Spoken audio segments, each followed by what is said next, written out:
we go again. Nandito na naman po tayo sa ating art challenge sa Inktober 2023. Alright. Ito yung ating panibagong tema sa araw na to. Ito yung ating pang 24 na araw ng ating art challenge. Ang tema natin ay shallow. Okay, so shallow, so Tagalog is mababaw.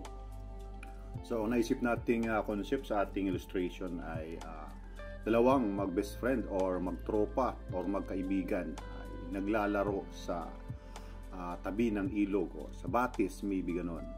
O sa dagat pwede. Basta mababaw na tubig. Yun, shallow.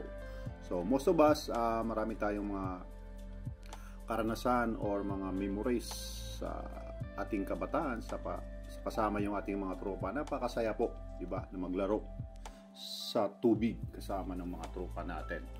Sa mga gustong mabakasyon ngayon, lalong-lalo na ngayong long weekend, posible marami tayong mga kaibigan na gustong mag-swimming dyan.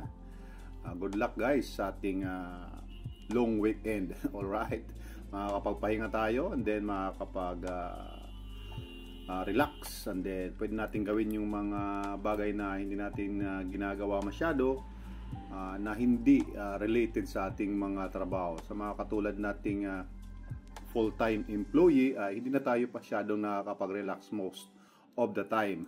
Trabaho na lang tayo ng trabaho, pagising sa umaga, trabaho ulit, uwi na naman, din tulog, pagising, trabaho ulit. So, kulang tayo ng panahon. So, as much as possible pag mga ganitong sitwasyon or mga pagkakataon na meron tayong mga long weekend, ayan, samantalahin natin, sama natin yung ating mga kapamilya, mga kaibigan, mga anak, mga best friends or mga jowa. Pwede rin, yan, pwede tayong mag-swimming. Napakasaya. Sa mga hindi marunong maglangoy, dito natin makikita yung shallow. Nandun lagi sila sa tabi ng dagat. Yan, patampisaw lang sila. Hindi sila makapunta sa malalim. Ayun, sa malalim na parte ng dagat or swimming pool. Sa mga kaibigan natin dyan na patuloy na sumusuporta sa ating channel, maraming salamat.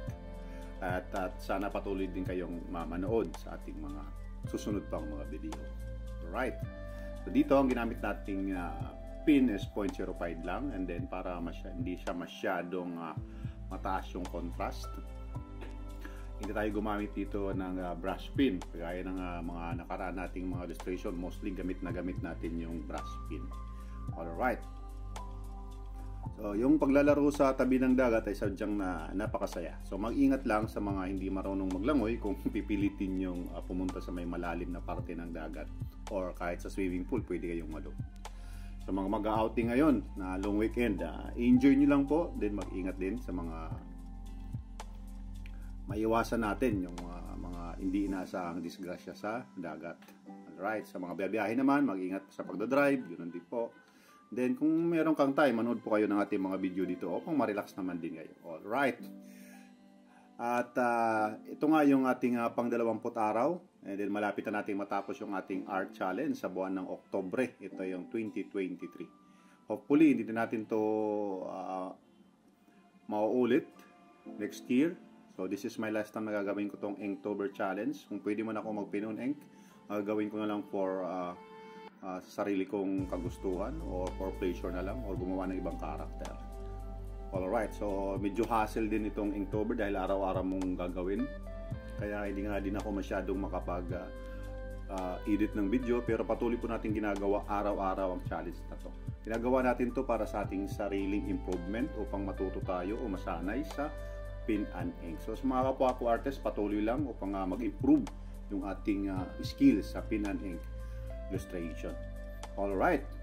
Sa mga nanonood at manonood pa, maraming salamat. At hindi ka pa nakapag-subscribe, pakihit na po ng subscribe button, like and share, and then pakihit na rin ang bell icon upang ma-notify po kayo sa susunod pa nating mga video. See you on the next challenge.